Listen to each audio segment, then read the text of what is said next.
todo lo que es el tratamiento de todas estas enfermedades reumáticas, ¿ya? Obviamente salen de este grupo algunas patologías que no son reumáticas, pero sirven para el malestar, el dolor y la desinflamación.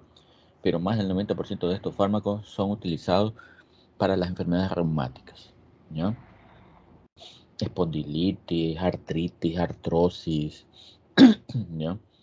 Entonces, tener siempre la clasificación, ¿ya?, de los AINES en no ácidos y ácidos, ¿ya? De los no ácidos, obviamente el paraminofenol del grupo de los paraminofenoles, como el paracetamol, único fármaco que no se lo considera un AINES, pero está dentro de esta clasificación porque no tiene qué tipo de acción para no considerarlo como antiinflamatorio.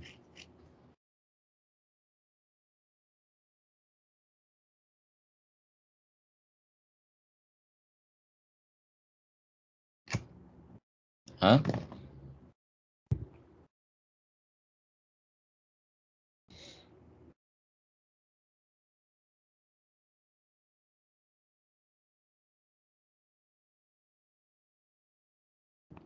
¿Ya se olvidaron? ¿O no me están escuchando?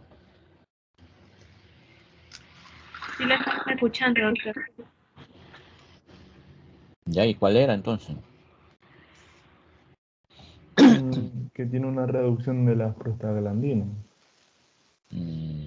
No.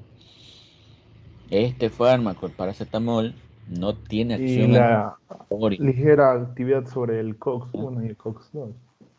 No tiene actividad antiinflamatoria, ¿ya? Solo tiene actividad analgésica, antipirética y una leve actividad antiplaquetaria, ¿ya? Dentro de los no ácidos. Y de ahí sigue la pirazolona, como la dipirona, fármaco también muy utilizado, mucho más ahora que en estos casos de COVID, cuando comenzó la pandemia. Se utilizaba bastante el paracetamol, fármaco que cuando estábamos en esto de antes del COVID, nadie quería paracetamol en el seguro social. Hasta insultaban, se ponían molestos los pacientes. Solo vengo a perder mi tiempo para que me den esto de aquí, paracetamol, ¿ya? Y miren ahora, con esto del COVID, es el fármaco más solicitado, ¿ya? Adoran a este fármaco ahora, que incluso hubo un desabastecimiento de este fármaco, que parecía increíble porque es uno de los fármacos más baratos, creo que vale 0.2 o 0.3 centavos, ¿ya? Y había bastante en esto y se acabó, ¿ya? Y dentro de los ácidos, ahí tenemos ya todos los demás fármacos como los salicilatos, el ácido propiónico, los ácidos acéticos, los oxicanes y los COX-6, ¿ya? Dentro de este primer grupo son los no selectivos, ¿ya? Y los COX-6 son los que propiamente se podría decir que son los selectivos, que inhiben a la nivel de qué COX. COX-1 o COX-2, ¿ya? Entonces, dentro de todos estos grupos de los ácidos tenemos dentro de los salicilatos, fármaco bien conocido, la aspirina, ácido acetilsalicílico, ¿ya? Dentro del grupo de los ácidos propiónicos, el ibuprofeno, naproxeno y ketoprofeno, ¿ya? Del grupo de los ácidos acéticos, diclofenaco, ketorolaco, indometacina.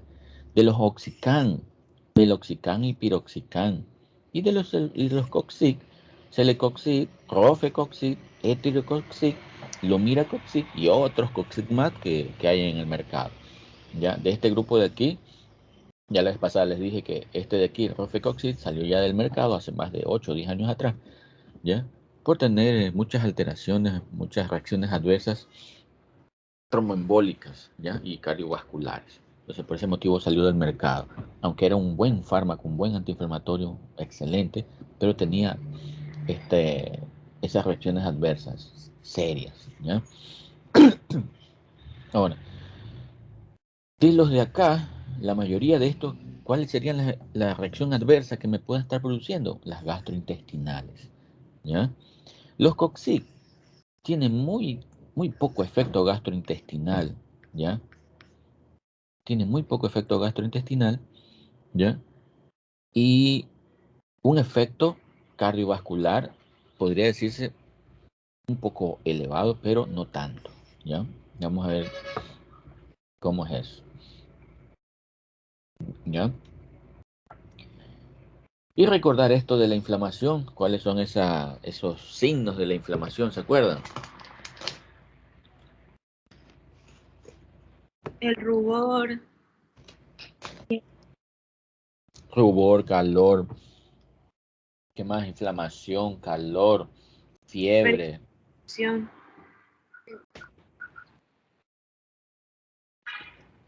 ¿ya? Entonces todo eso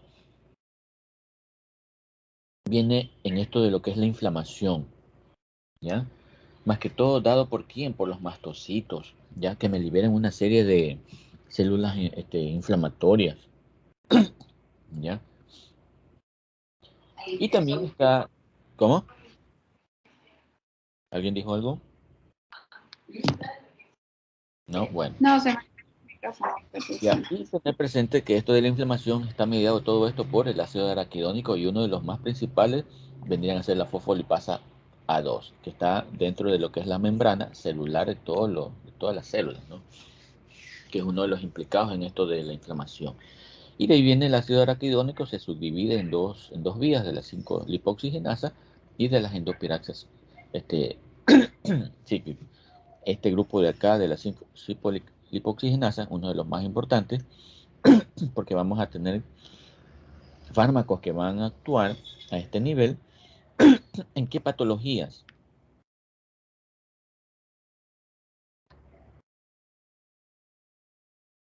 ¿Ustedes ya vieron respiratorio? Yo creo que sí. ¿Época?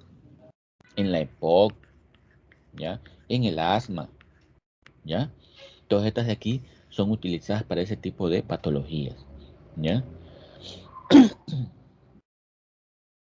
Y eso como para recordar, ¿ya? Allá. Ahora, estos AINES tienen acción antiinflamatoria, la misma palabra lo dice, ¿no? ¿Ya? Pero también tenemos otro grupo de fármacos que también tienen una acción antiinflamatoria potente, ¿ya? Como son los glucocorticoides, ¿ya?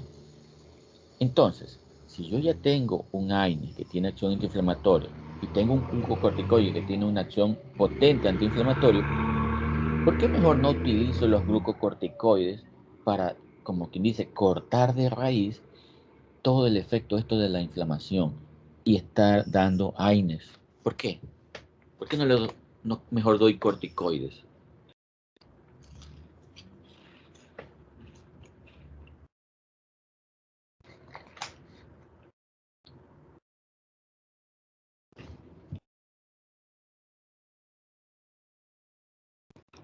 Por sus efectos en las líneas Puede ser claras. más que todo por sus efectos, ¿ya?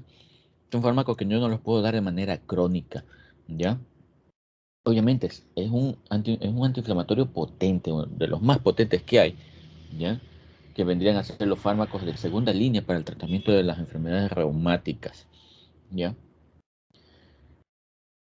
¿Y qué me pueden producir estos glucocorticoides? Me pueden alterar la presión arterial, pueden a producir algún daño a nivel renal, pueden alterar también lo que es la parte hormonal, más que todo a nivel de la hipófisis suprarrenal, hipófisis tálamo suprarrenal, puede alterarla, ¿ya? Y si altera esta parte de aquí, obviamente vamos a tener complicaciones graves, ¿ya?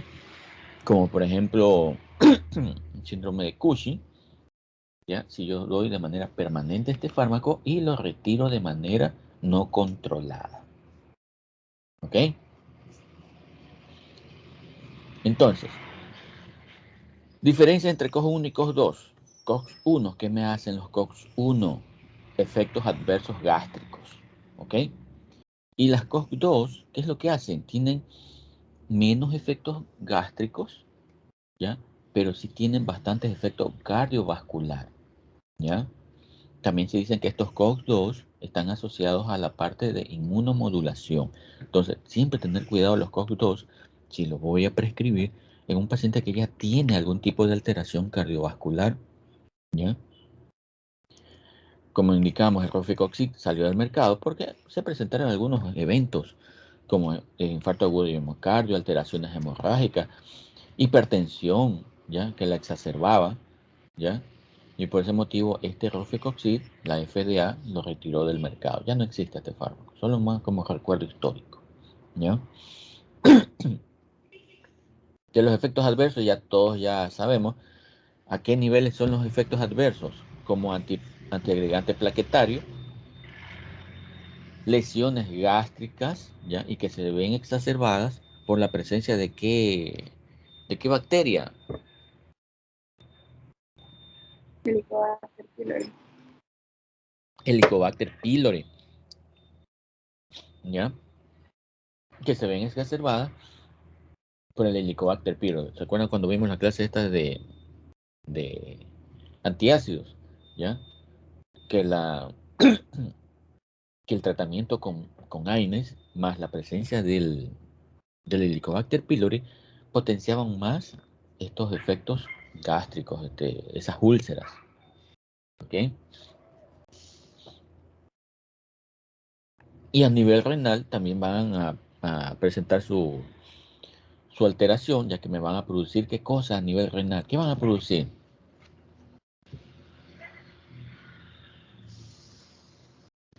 Micropatía.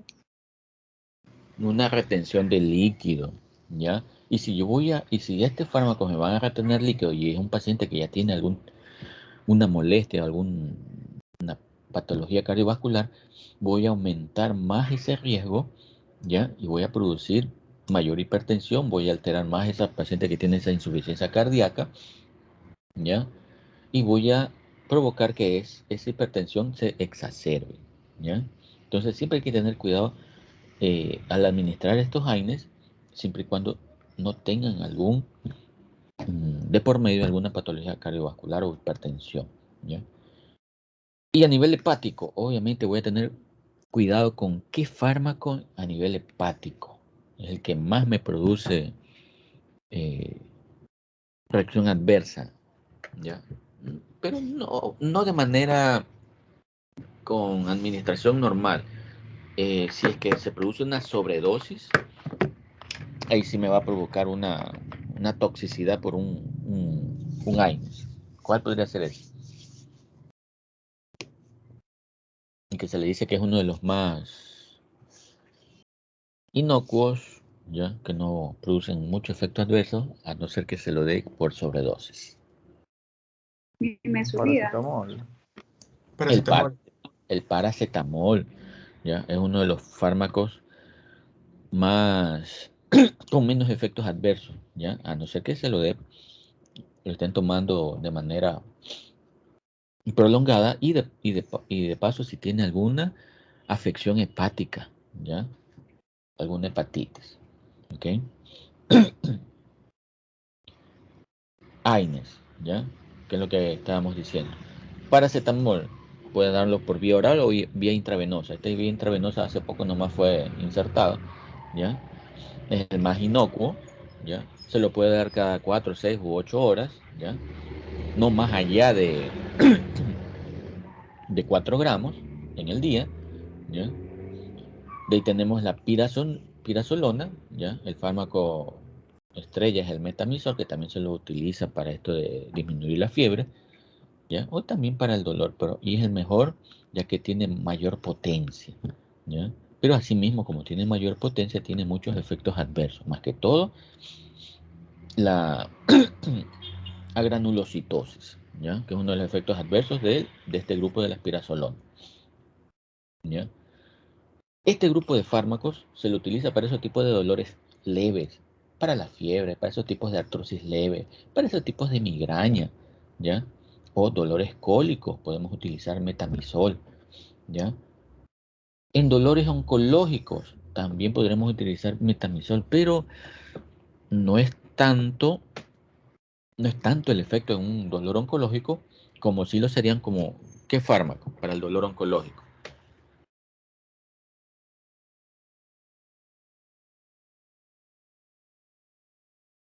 Morfina. Solamente díganme en el grupo, si no se acuerdan del fármaco, el grupo por lo menos. ¿Qué? Opioides. Los opioides, ¿ya? Para dolor oncológico tenemos los opioides. ¿Ok? ¿Ya? Entonces, dentro de los efectos adversos de cada uno de estos, para el paracetamol, ¿cuál tendríamos? Intoxicación por paracetamol, ¿ya? En el cual en los adultos se puede presentar necrosis hepática, hepatomegalia y encefalopatía, ¿ya? Y necrosis tubular aguda, ¿ya? En adultos, más allá de 15 gramos ya es súper tóxico. Y en niños de 150 miligramos por kilogramo de peso, eso ya es tóxico, ¿ya? ¿Cuál sería el antídoto para tratar este tipo de intoxicación por paracetamol? El N-acetilcisteína, ¿ya? Obviamente que si ya el paciente se tomó, qué sé yo, 8 pastillas de 1 gramo de paracetamol y llega en la emergencia y le dice, ay no, que hace 1 hora nomás se tomó, bueno, ahí sí, podemos hacer lavado gástrico con carbón activado, ahí sí, pero si ya pasó más de 1 hora, ya este carbón activado no me sirve porque ya el fármaco ya se diluyó, ya se absorbió, entonces aquí va muy bien, ¿qué cosa? La N-acetilcisteína o fluimucil, que también tiene otras acciones, ¿ya? Aparte de actuar en esto de la intoxicación por paracetamol, tiene acción fluidificante, inmunomoduladora, antioxidante, ¿y qué más era?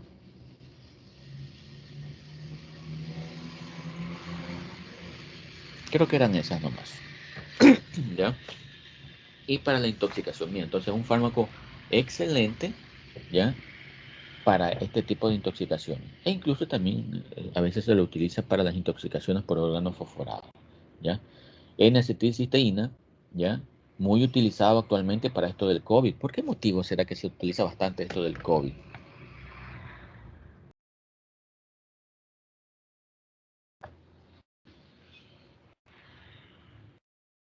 Por la intoxicación que produce, por la fiebre. Es un efecto Mm, holístico. para la fiebre. Es un antioxidante. A ver, para Actúa a nivel del colapso pulmonar, ¿no? colapso pulmonar. A ver, cuando hay intoxicación por paracetamol, ¿qué es lo que se disminuye? El glutatión, ¿ya? Entonces, ¿qué es lo que hace el paracetamol? Corregir este glutatión, ¿ya? Y en el COVID, ¿qué sucede en el COVID? El glutatión comienza a disminuir a nivel pulmonar y a nivel hepático. Entonces, N-acetilcisteína se lo da como tratamiento para evitar este tipo de complicaciones a futuro, aunque no está científicamente comprobado, pero esa es una de las acciones que tiene esta N-acetilcisteína, ¿ya? COVID, todavía estamos en pañales tratando de conocer a este virus, ¿ya? Cada vez salen diferentes acciones de estas nuevas cepas que varían de una cepa a otra.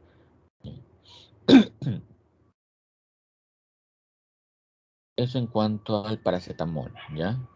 N-acetilcisteína para eso, esas alteraciones de intoxicación hepática por paracetamol. Y para yo saber si es que tiene o no intoxicación, ¿qué exámenes yo pido para poder saber cómo está ese hígado? GOT y GPT. Las enzimas de necrosis. ¿Cuáles son esas enzimas de necrosis?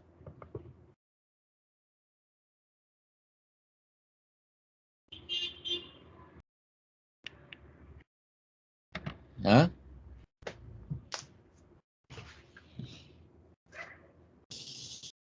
Son las mismas TGO y TGP, sino que se le dicen también enzimas de necrosis, ¿ya? Porque la elevación tanto de las transaminasas TGO y TGP es indicativo de que hay cualquier cantidad de hepatocitos que se están necrotizando, se están destruyendo, ¿ya?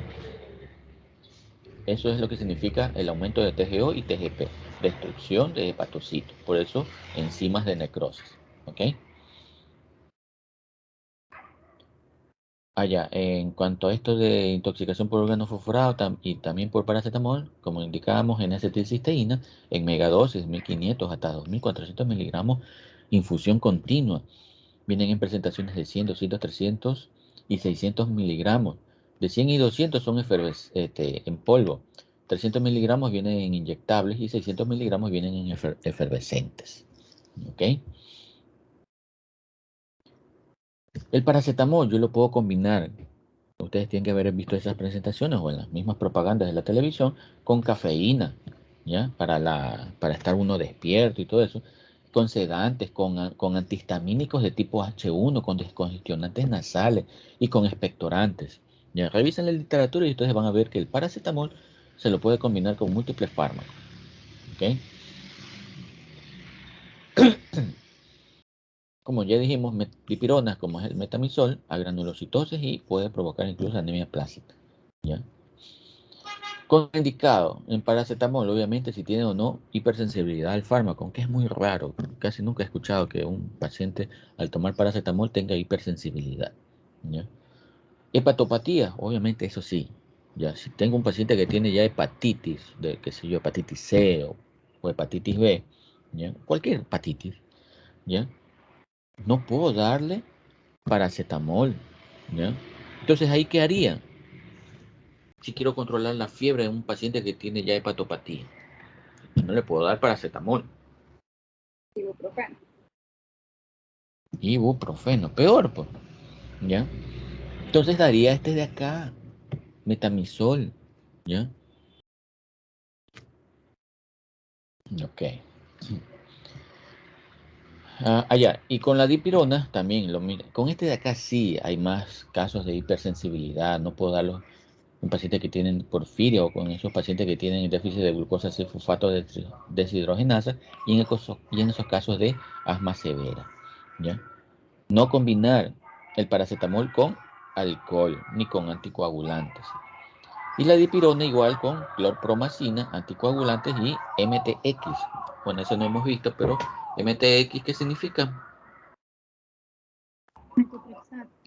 Metotrexate, que es un fármaco del grupo de los DIMAR, que lo vamos a ver más adelante, que son drogas modificadoras de la artritis reumatoidea o drogas modificadoras de la enfermedad, ya que son fármacos muy citotóxicos, ¿ya? Que es el pilar en el tratamiento de pacientes con artritis reumatoide. ¿Ok? Ya. AINES no ácidos, ¿ya? Dentro de este grupo tenemos al ácido acetil salicílico, fármaco muy conocido por todos, que es la aspirina. Se dice que, bueno, antiguamente, lo utilizaban para el dolor, para la fiebre, para esos casos de artrosis o dolores postoperatorios, ¿ya? Pero teniendo en cuenta lo gastrolesivo que es este fármaco, ¿algunos de ustedes va a tomar aspirina para el dolor? Pregunto. ¿O va a tomar aspirina para la fiebre? Pregunto.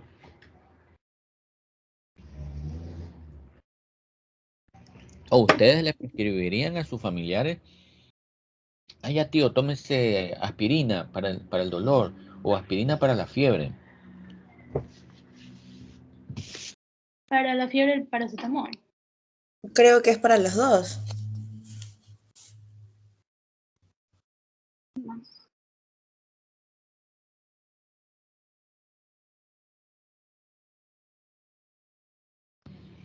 ¿Ustedes lo prescribirían para esas situaciones? No, porque hay otros fármacos. Tenemos otros fármacos para eso, ¿ya? Ya que estos mismos fármacos me producen muchos efectos adversos, ya sean respiratorios, renales, cardiovasculares, digestivos más que todo, ¿ya? Y la única indicación para este grupo de fármacos prácticamente es esta, ¿ya? Como profiláctico, como antiagregante plaquetario, para todos esos casos de pacientes que después de haber tenido un infarto del miocardio, se le administra aspirina, que es un antiagregante plaquetario, más otro antiagregante que es el clopidogrel, ¿ya?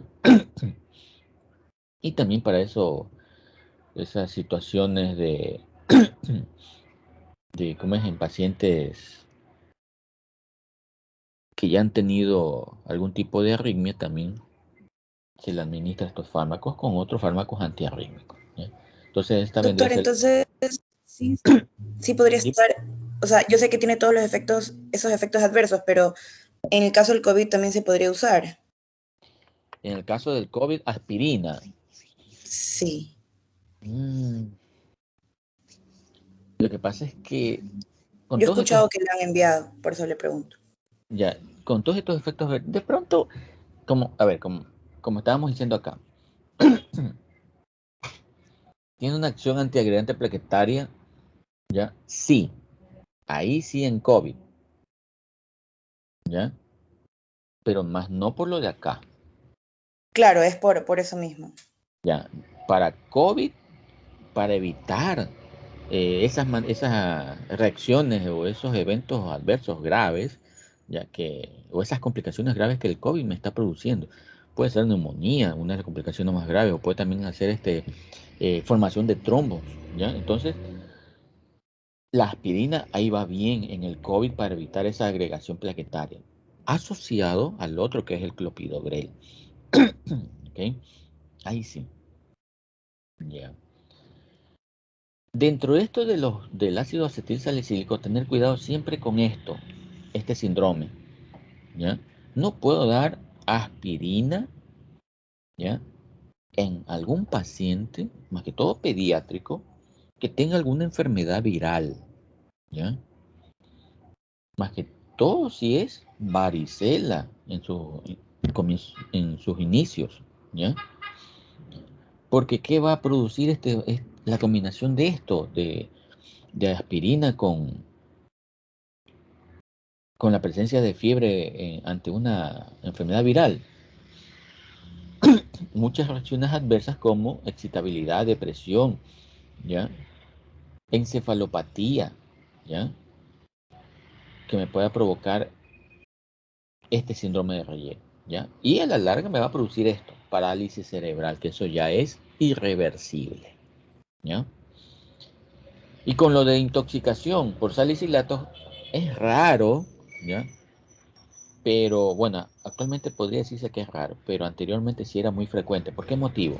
Intoxicación por salicilatos en niños.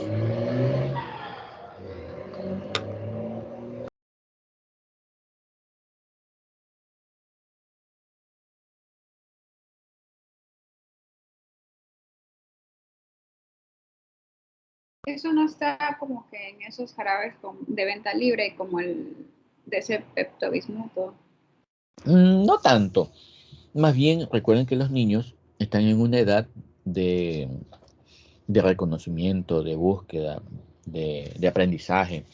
Todo lo que ellos ven para ellos es algo novedoso, aprenden, ¿ya? Y entonces la mayoría de las personas guardan las medicaciones no al alcance de los niños, ¿ya? Se descuidan y los niños, como es algo novedoso para ellos, un frasquito y el olor que llama la atención, ¿ya? Entonces se puede producir o provocar esta intoxicación por salicilatos, ¿ya? ¿Qué puede haber? Tinnitus, náuseas, vómitos, letargo, excitabilidad, hiperventilación, con alcalosis respiratoria y ya en la parte más severa, toxicidad severa como acidosis metabólica, convulsiones y la muerte, ¿ya? Entonces, siempre tener en cuenta esto, ¿ya? No dejar los medicamentos al alcance de los niños. Ahora, aspirina en enfermedades eh,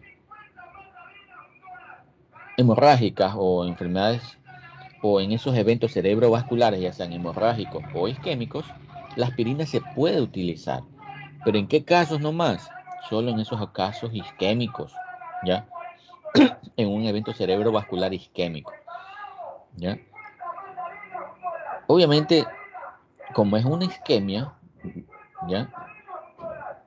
Puede utilizar la aspirina, asimismo como en el infarto agudo del miocardio, que también es una isquemia, ¿ya? Pero no en aquellos casos en que yo diagnostico de un evento cerebrovascular de tipo hemorrágico, ¿ya? Incluido la hemorragia subaranoidea, ¿ya? No puedo dar la aspirina. Obviamente ya ¿Por qué no voy a poder dar? Ya ustedes ya, por lógica, ya deberían de decir. Anticoagulante. Que aumenta el sangrado. Me aumenta el sangrado, ¿ya? Porque tiene esta acción, ¿ya? ¿Ok? Entonces, siempre tener cuidado a eso, ¿ya? Entonces, ya aquí ya tenemos las reacciones adversas, ¿ya? A nivel respiratorio, puede provocarme alcalosis respiratoria, ¿ya? A nivel renal, acidosis metabólica, a nivel cardiovascular, retención de líquidos, y esa retención de líquidos me puede exacerbar mucho más la insuficiencia cardíaca, ¿ya? Nivel digestivo, gastritis, dispepsia, úlcera y hemorragia digestiva alta, ¿ya? Hepática, ¿ya? Es reversible la reacción adversa en los adultos a nivel hepático, el consumo de aspirina o la intoxicación, ¿no? Pero ya en niños, ya es irreversible, se me produce el síndrome de Reye, ¿ya? Y en sangre me puede producir muchas alteraciones o trastornos hemorrágicos, como ya hemos indicado acá, aquí, digo, aquí en hemorrágico. ¿Ok?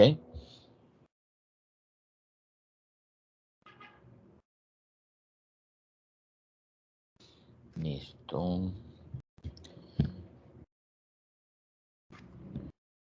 De los ácidos, el ácido propiónico, dentro de ese grupo tenemos el ibuprofeno, también fármaco muy conocido y que actualmente lo utilizamos bastante, ¿ya? Para la fiebre. ¿Para qué más lo utilizamos?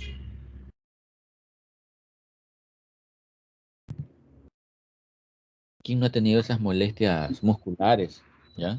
También utilizamos el ibuprofeno para esas contracturas musculares, naproxeno, ketoprofeno, ¿ya? Entonces aquí lo podemos dar 4 veces en el día, ¿ya? Y dentro de sus efectos adversos, como es un AINES, ¿ya? Gastrointestinales, ¿ya? Puede incluso haber exantema, cefalea, visión borrosa, ¿ya? Y nefrotoxicidad. Insuficiencia cardíaca me la puede exacerbar y hemorragia digestiva alta, como todos los AINES de los COX-1. Y este fármaco me puede provocar cierre prematuro o precoz del ductus arterioso, ¿ya? En la embarazada. Y me pueden exacerbar el asma, ¿ya? Entonces, contraindicación de este grupo de fármacos en aquellos casos de alergia. Obviamente en aquellas enfermedades ulceropécticas, ¿ya? En aquellos que tienen algún tipo de trastornos de la coagulación. Dengue, no puedo darlo. ¿Cuál sería el fármaco útil para este tipo en el dengue? El único que puedo dar. Paracetamol. Paracetamol, ¿ya? Es el único. En dengue no puedo dar ningún AINES que no sea paracetamol, ¿ya? O si no, me van a provocar mayor trastornos cardiovasculares, hemodinámicos, hemorrágicos, ¿ok? Entonces, ¿en quiénes voy a dar este grupo de fármacos? Para ese tipo de enfermedades inflamatorias tipo osteoarticular, ¿ya? Como dolor agudo moderado. Puedo utilizar ibuprofeno o también naproxeno, ¿ya? Artritis reumatoide, fármaco ideal, el ibuprofeno. En esos ataques agudos de gota, ibuprofeno, ¿ya? Artrosis y tendinitis, espondilitis anquilosante, miren, ibuprofeno, ¿ya? Entonces miren cómo es lo que se dice, los AINES, ¿ya? Son fármacos de primera línea para todas estas enfermedades osteoarticulares, ¿ya? Para la fiebre también se lo puede utilizar el ibuprofeno, ¿ya? Siempre y cuando no tenga de por medio qué cosa, no tenga alguna lesión gástrica, ¿ya? Dolor postoperatorio. Se podría o no usar ibuprofeno, pero ya tenemos otros fármacos para eso. ¿Se acuerdan cuáles eran? Los opioides, ¿ya? Por eso es que están de este color anaranjado, porque no es el fármaco ideal para esta condición, ¿ya? Para el cierre de ductos arteriosos en el recién nacido, podemos utilizar el ibuprofeno. Para esas migrañas, ibuprofeno, pero más es el naproxeno, ¿ya? Artritis idiopática juvenil, naproxeno, ¿ya? Y para esas dismenorreas, ¿ya? La mayoría de las mujeres que sufren de esto, útil el ibuprofeno o naproxeno, ¿ok? Esas dismenorreas o esos dolores que presentan, ¿a qué se deben?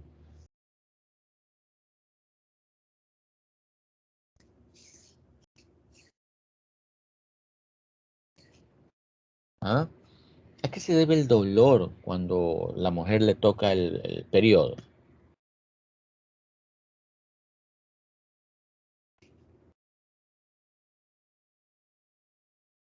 ¿Ah? No saben. Por el nivel alto de prostaglandinas. Ya, pero ¿a qué se debe el dolor? Por contracciones uterinas. Eso, la contracción uterina, ¿ya?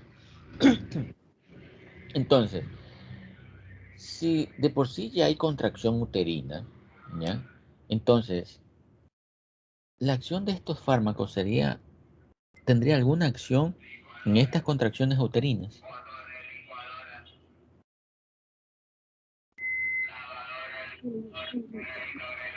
Ah, muy poco, ¿ya? Para eso sería útil un fármaco que me inhiba esas contracciones uterinas, ¿ok?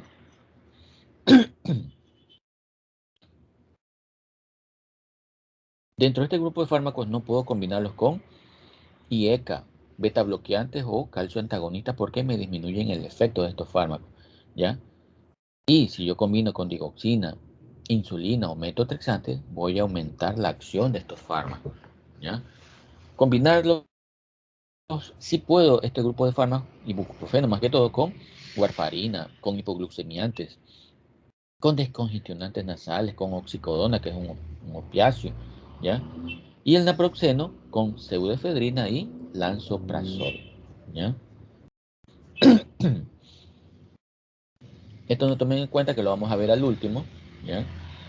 Derivados del ácido acético, que se los considera ya de tipo una acción inmunomoduladora, indometacina, diclofenaco, ketorolaco, sulindaco y etodolaco, ¿ya? Los efectos adversos, los mismos que los demás. Nefrotoxicidad, gastrolesividad, ¿ya?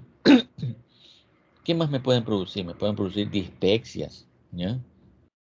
La mayoría de estos fármacos tienen las mismas reacciones adversas, pero la indometacina tiene mayor reacción adversa como trombocitopenia, ¿ya? Y anemia plástica, ¿ya? Algunos tienen mucha acción a nivel hepático, con hepatotoxicidad, ¿ya? Y este grupo de fármacos indicados en aquellas enfermedades inflamatorias de tipo osteoarticular ya agudas, ¿ya? Los más utilizados de este grupo, diclofenaco e indometacina, ¿ya? Miren que la mayoría son osteoarticulares, patologías osteoarticulares, artritis reumatoide, dolor agudo, moderado, intenso, ataques de gota, artrosis, ¿ya? Tendinitis, espondilitis, artritis idiopática juvenil, ¿ya? Entonces, la mayoría son del tipo articular o estas enfermedades osteoarticulares, ¿ya? Podemos utilizar todos estos fármacos. Diclofenaco, miren, siempre está el diclofenaco, ¿ya? Pero la mayoría de estos fármacos, ¿qué me van a producir? Y tengo que tener bastante cuidado. Esto, ¿ya? Hemorragias, ¿ya? Esas úlceras que me pueden terminar en una hemorragia digestiva alta. Y obviamente ninguno de estos fármacos los puedo utilizar en dengue, ¿ok?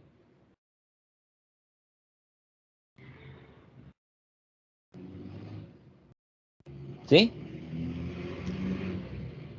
Sí, doctor. Puedo combinar sí, estos fármacos ¿cómo es con analgésicos locales opioides, ¿ya? ¿ya? Y con relajantes musculares, que sí hay esas presentaciones, ¿ya? Pero la indometacina, miren, no puedo combinarlo con los IECA, ¿ya? Ni con los diuréticos de ASA, ni las tiacidas, ni con los ARA2, ni con los beta bloqueantes, porque me disminuyen el efecto de estos fármacos. Y con la digoxina o insulina o metotrexate me aumentan su acción, ¿vale? Igual que el grupo anterior.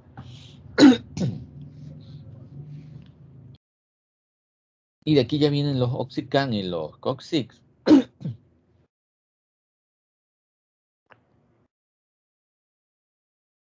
Este grupo de acá es el más, podría decirse, el más utilizado, ya que miren que la vida media de estos fármacos es de 12 a 24 horas. ¿Ya? Por ese motivo, estos fármacos se los da ¿cuántas veces en el día? Una sola vez en el día. ¿Ya?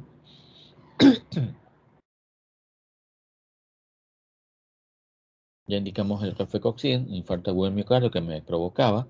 ¿Ya? Y obviamente, en sus contraindicaciones, los Oxycan es igual para los demás AINES. ¿Ya? Y los COX-6, aquí ya cambia. ¿Ya?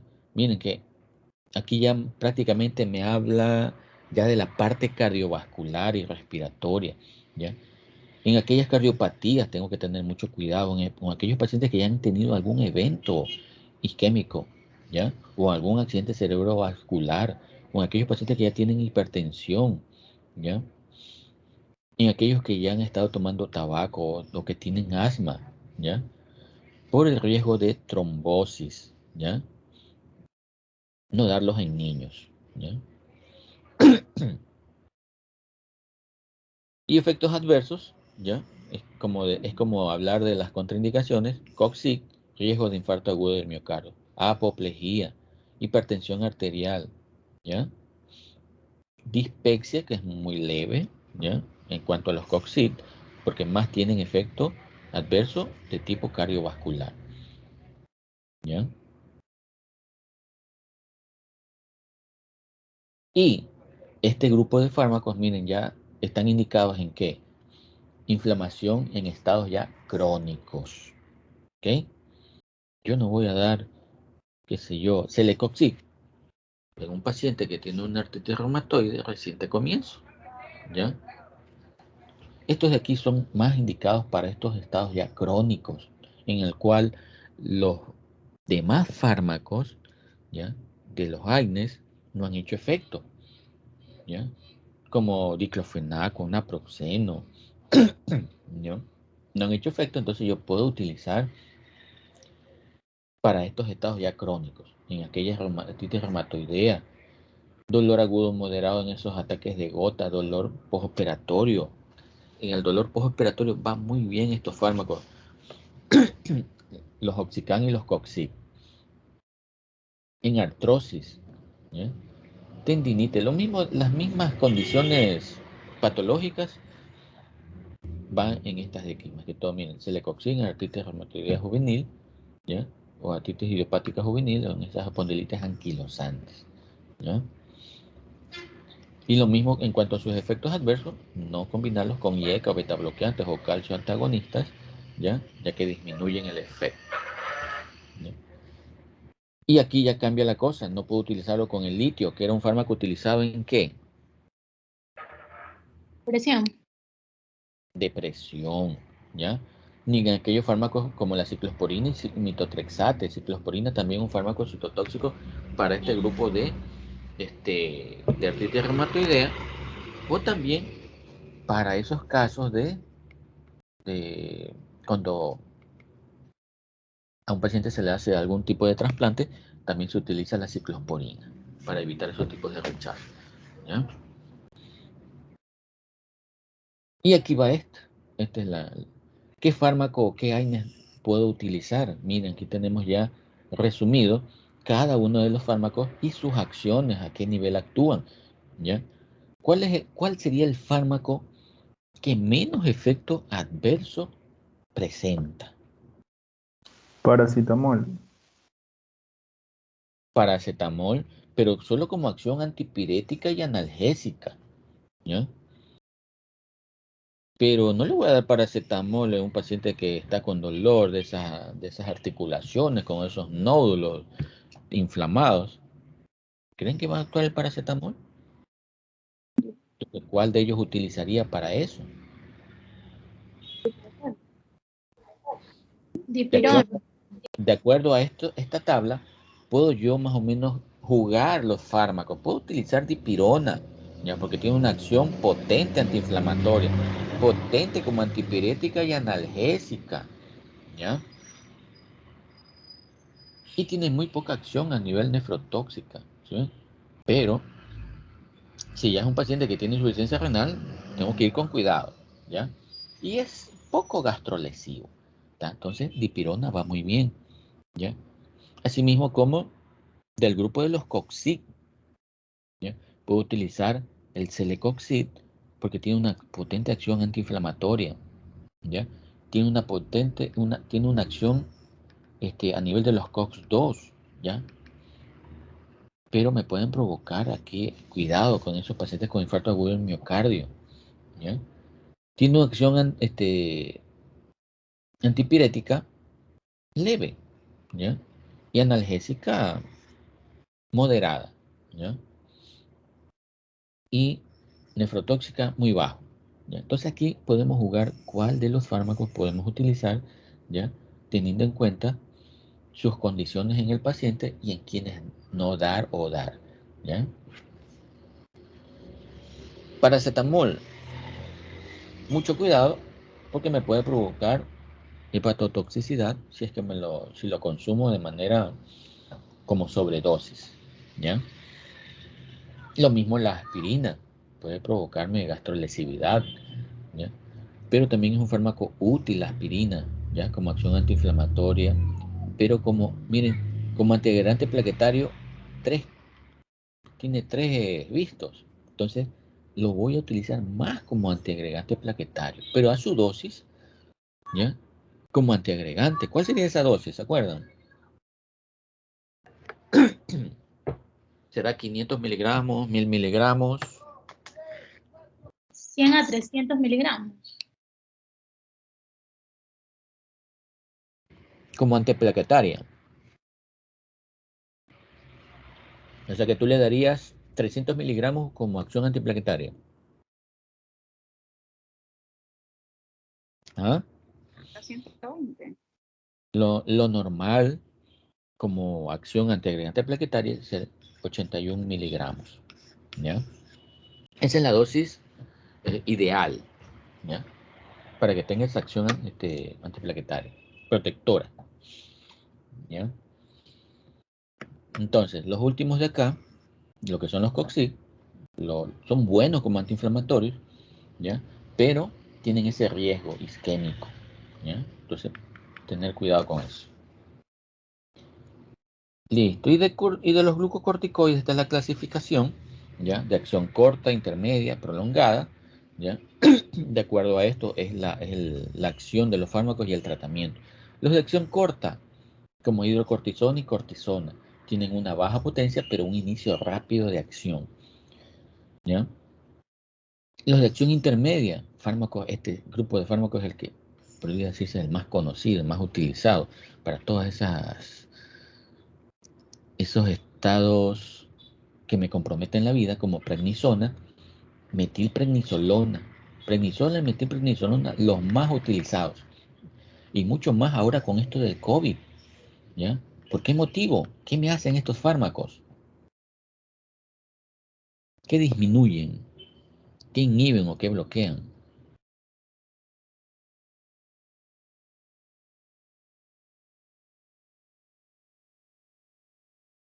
¿Ah?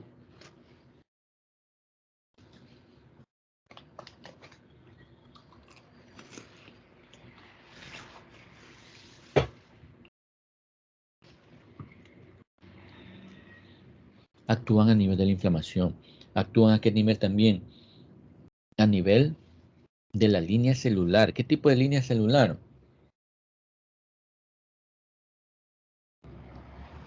Linfocito. De los linfocitos, donde me van a aumentar la apoptosis de todos estos productos de los linfocitos, ¿ya? Entonces, prednisona y metilprednisolona, ¿ya? Para que estos estados graves, ¿ya? De COVID, ¿ya? O también para esos estados graves de esas enfermedades autoinmunes, ¿ya? Como el lupus eritematoso o la otra estado grave que me puede comprometer la vida, como es el síndrome antifosfolipídico catastrófico, ¿ya? Útil, prednisona y metilprednisolona. Más que toda la metilprednisolona, que es un fármaco que se lo puede dar en pulsos, ¿ya? De 1 gramo por 3 días, ¿ya? Entonces imagínense eso, 1 gramo de metilprednisolona por 3 días. Suena como muy riesgoso administrar 1 gramo por 3 días a un paciente que tiene síndrome antifosfolipídico catastrófico, pero esa es la dosis que se le debe dar a un paciente, si no, ese paciente se nos muere por la gran circulación de anticuerpos en el sistema, ¿ya? De ahí tenemos la de acción prolongada, ¿ya? Como dexametasona, betametasona y parametasona. De estos 3, estos 2 son los más utilizados. ¿Para qué? Para esto, para amenaza de parto prematuro y para maduración pulmonar, ¿ya? Se dice que los corticoides no se pueden dar en el embarazo, ¿ya? Pero las 2 condiciones en las que sí puedo es para esto, ¿ya? Madurar el pulmón y para esos estados de amenaza de parto prematuro. Ahí sí puedo dar los corticoides, más que todo estos 2, ¿ok? Indicaciones de todos estos grupos de corticoides para ¿cómo es? El reemplazo hormonal, como antiinflamatorio, ya dijimos que era un potente antiinflamatorio, y también como un inmunosupresor. Entonces, esta acción es la que tiene la prednisona y la metilprednisolona. Voy a deprimir al sistema inmune para evitar esa proliferación de esos anticuerpos, ¿ya? O de esas citoquinas o esas interleuquinas que me están provocando ese daño articular o ese estado inflamatorio severo, ¿ok? En aquellos casos de descompensación por EPOC, en anafilaxia puedo utilizar los corticoides, pero no es el fármaco ideal, ¿ya? Porque el fármaco ideal para eso, ¿cuál es? Adrenalina. Acuérdense, siempre adrenalina, después corticoide. Como ya dijimos, en esas enfermedades autoinmunes, en esos tipos de shock, síndrome de estrés respiratorio agudo, que es lo que está sucediendo ahora con esto del COVID, ¿ya? Y en aquellos casos de edema cerebral, también puedo utilizar los corticoides, ¿ya? Eso es en estados agudos. En estados crónicos, tener también cuidado, puedo darlo en enfermedades reumáticas, respiratorias, enfermedades alérgicas, en esos trasplantes y en esas neoplasias. Pero como la misma palabra dice neocrónicas, no puedo darlo por mucho tiempo, y para evitar reacción adversa de este grupo de fármacos, ¿qué tengo que hacer para evitar las reacciones adversas al administrar glucocorticoides y yo ya quiero retirar el fármaco? Retirarlo paulatinamente.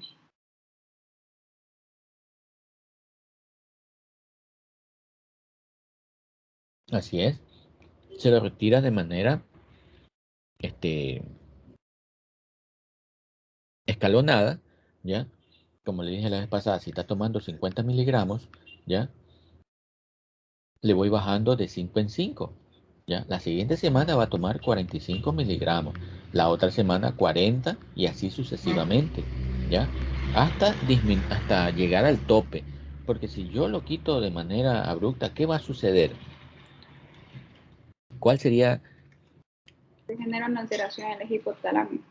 eso a ese nivel? Se produce una deprivación del eje hipotálamo hipófisis suprarrenal, ¿ya? Y aquí están los efectos adversos, ¿ya? Síndrome de Cushing y el síndrome de qué? De abstinencia, ¿ya? Por el retiro de estos grupos de fármacos, ¿ok? Entonces, no en la embarazada, pero sí en esas condiciones en las cuales yo quiero madurar el pulmón porque esa paciente está con una amenaza de parto, ¿ya? Para maduración pulmonar, dexa y betametasona, ¿ya? Y en el lupus eritematoso sistémico de una embarazada es riesgo-beneficio, ¿ok? Obviamente, si es una embarazada que está en su cuarto mes del embarazo, ¿ya? Y tiene una reactivación de su lupus, ¿ya? En el cual me está comprometiendo la vida, ¿ya? Entonces, por eso dicen riesgo-beneficio, ¿ya? O es el riesgo de que la madre muera, ¿ya? O es el beneficio de que el producto sobreviva. Pero como tiene 4 meses, prácticamente es un producto que no tiene todavía el tiempo necesario para poderlo sacar y que pueda sobrevivir. Entonces, riesgo-beneficio. ¿Sí? ¿Qué más acá? Interacciones farmacológicas, uno de los fármacos que más se los puede interaccionar con AINES, ¿ya? Disminuye qué cosa? El efecto de los antidiabéticos orales, ¿ya? No puedo darlo en pacientes con diabetes, ¿ya? ¿Qué hacen estos fármacos también? Aumentan qué cosa? El efecto de la heparina y de los anticoagulantes, ¿ya? Si lo combino con AINES, puedo potenciar qué cosa? Los efectos gastrolesivos, ya que los AINES, si de por sí los AINES ya tienen un efecto gastrolesivo, los corticoides lo van a hacer mucho más, y si los combino va a ser mucho peor la acción gastrolesiva, ¿ya?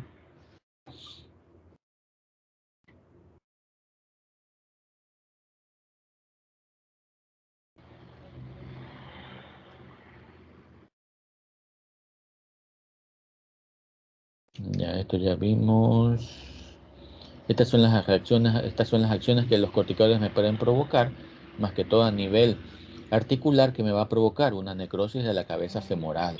¿Qué más me va a producir los corticoides? Osteoporosis, ¿ya? O también una disminución de la hormona de crecimiento, ¿ya? Apoptosis también me puede provocar, ¿ya?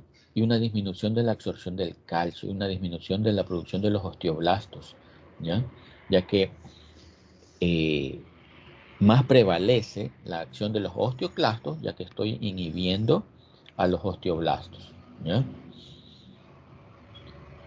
¿Qué es lo característico de estos pacientes que están tomando corticoides? Se forma esto de acá. ¿Cómo se llama eso? La jiba, ¿ya? Se produce una ¿qué? A nivel de los brazos. ¿Qué se produce? Una pérdida muscular, proteólisis y una acumulación de ¿qué? De grasa a nivel central, que está relacionado con ¿qué? Con hiperglicemia. ¿Ok?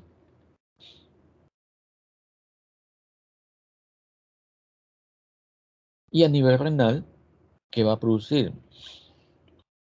Me va a producir retención hídrica, y esta retención hídrica es la que me va a favorecer más la, la insuficiencia cardíaca en caso de que este paciente tenga insuficiencia cardíaca.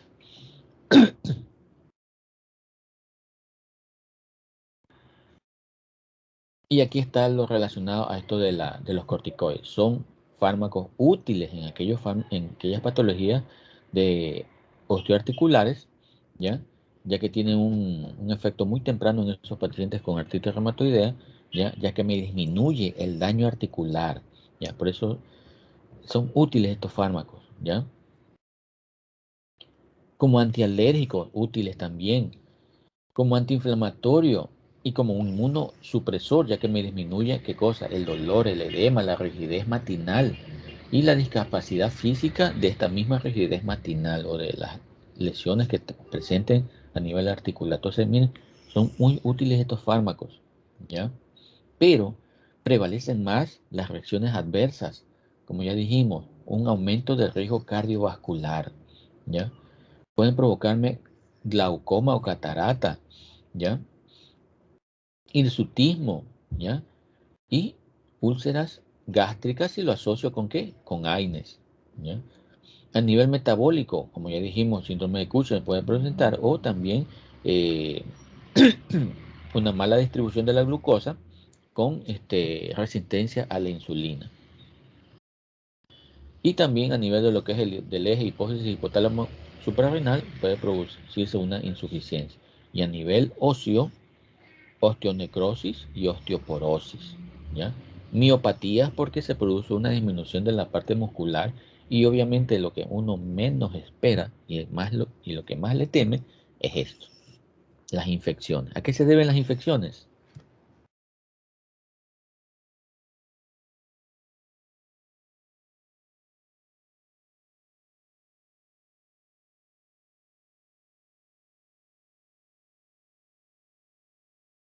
No es porque tiene efectos sobre las líneas celulares, como en la disminución del macrófago, Eso, leucocitos.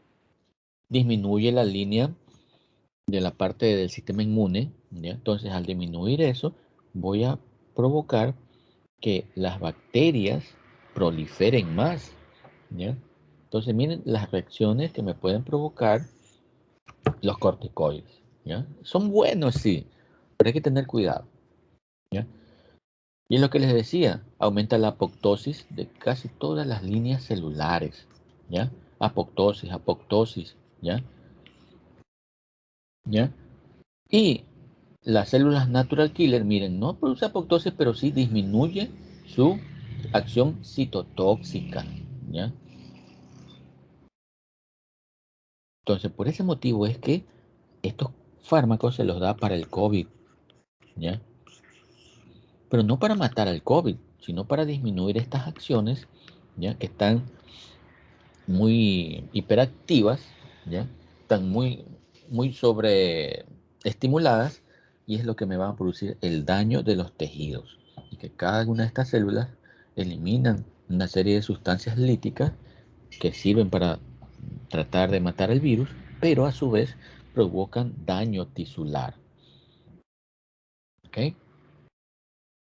Ya los efectos adversos ya los vimos, úlceras gastrointestinales, hipertensión, edema, insuficiencia cardíaca.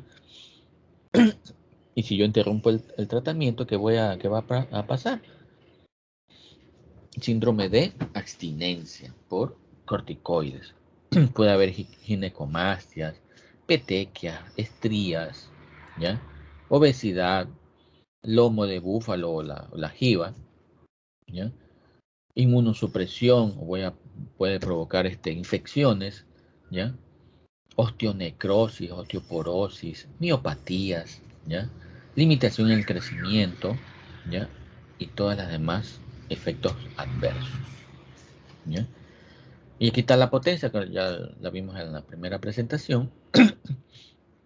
Miren que de acuerdo a su potencia son las reacciones adversas, ¿ya? Por ejemplo, la dexametasona y la betametasona tendrán efectos mineralocorticoides y que me puedan causar algún trastorno del eje.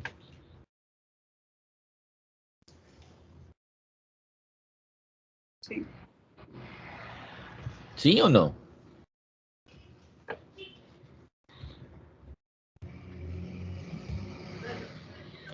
Dexametasona y betametasona tienen más acción antiinflamatoria, ¿sí ven?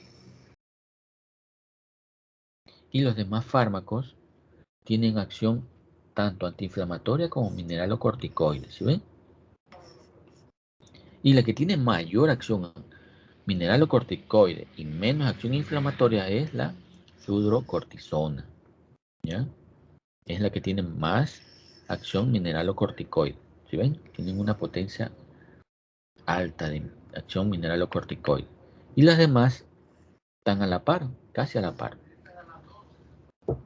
Entonces, estos de acá, poco acción del eje van a hacer.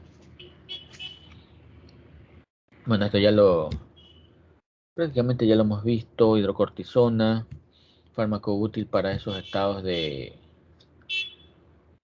¿cómo es? De crisis anafiláctica, para esos broncoespasmos, ¿ya? Pero siempre en lo que es el asma o el broncoespasmo, esos tipos de anafilaxia, ¿cuál era el fármaco ideal?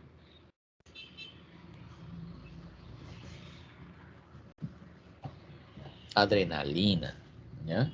Y de ahí podríamos utilizar los corticoides, ¿ya? Para ese coma mixedematoso podemos utilizar la hidrocortisona, ¿ya? Para esos estados de síndrome de distrés respiratorio agudo, ¿ya? Metilprednisolona, ¿sí ven? Metilprednisolona también para lo que es el edema cerebral y para aquellas tendinitis también podemos utilizar estos fármacos.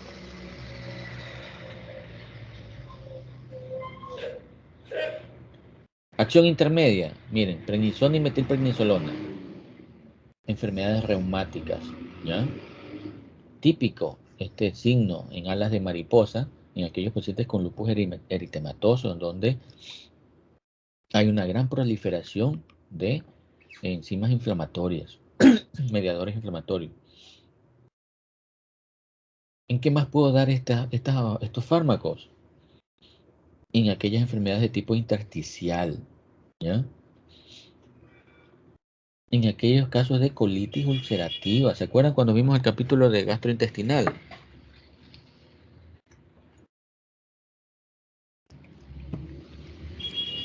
Podríamos dar los corticoides.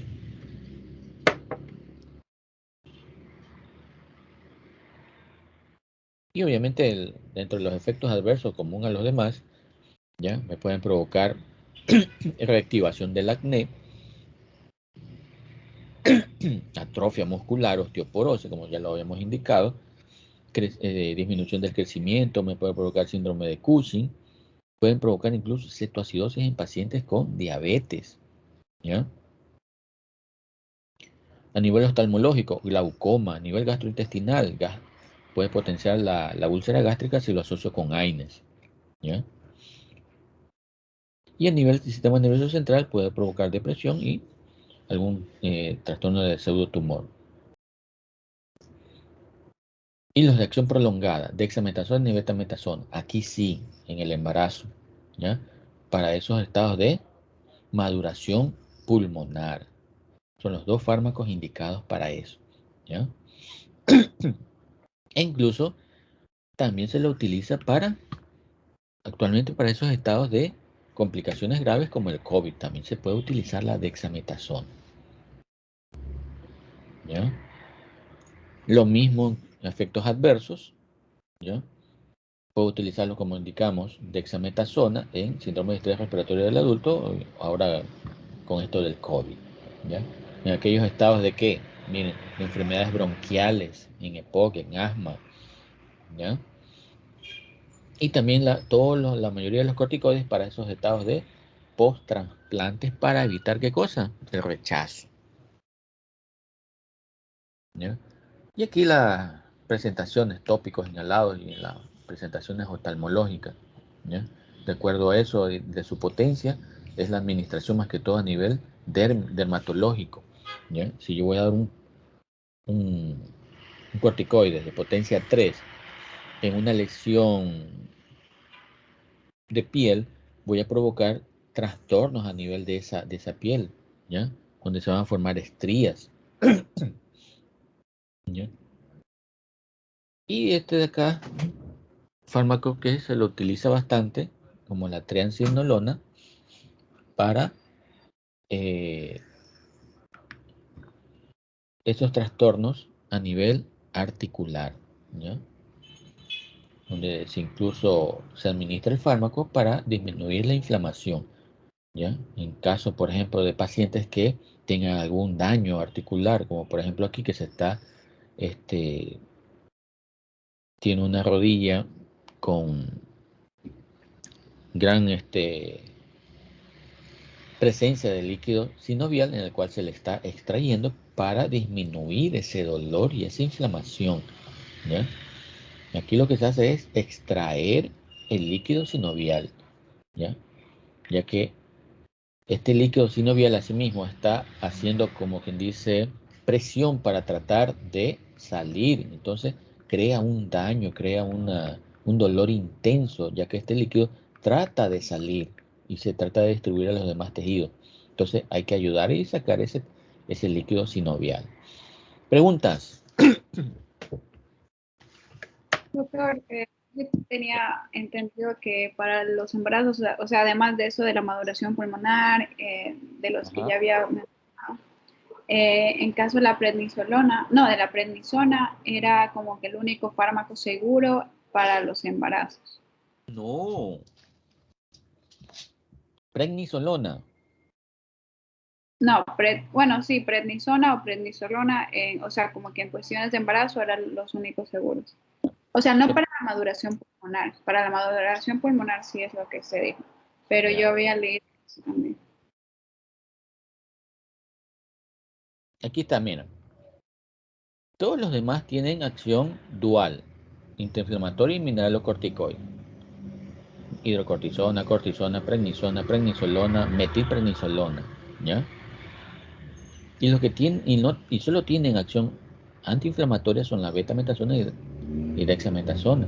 Entonces, estos son los útiles. Este de acá es más para uso intraarticular, la triamcinolona, ¿ya? Pero de allí estos dos son los más útiles, ¿ya? ¿Por qué no los de acá? Porque estos tienen esta acción dual y me pueden actuar a nivel del eje, ¿ya? De manera prolongada. Es más por eso. Pero de allí están indicados estos dos fármacos para esto, ¿ya? Y como les decía, ¿dónde estaba eso?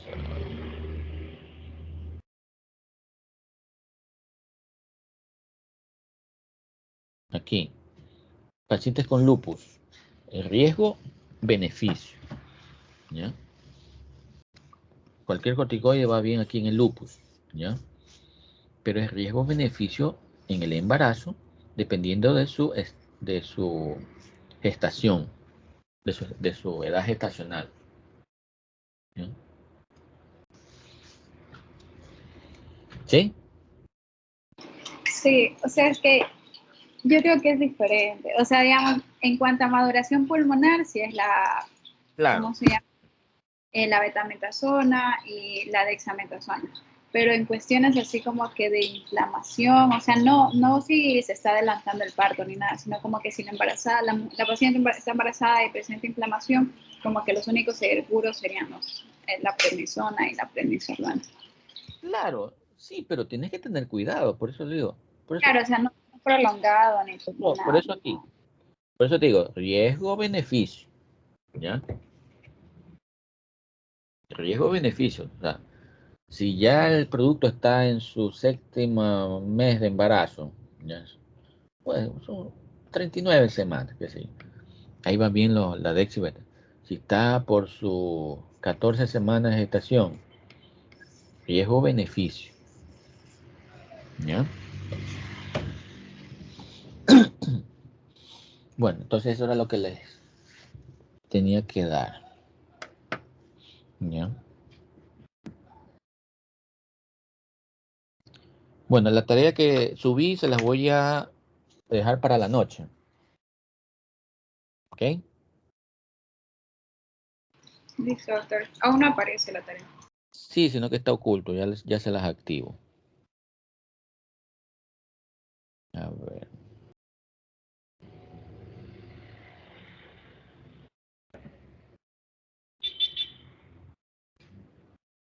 Doctor, disculpe, es que hoy tenemos clase de 5 a 8, 5 de la tarde a 8 de la noche. Ya, pues se lo dejo para más tarde, pues. ¿Usted cree que nos podrá dar chance hasta mañana? Sí, por favor. Es que tenemos también lección hoy. Ya está bien. Sí, Sí, gracias, doctor. Gracias, doctor. Gracias. Ya. gracias.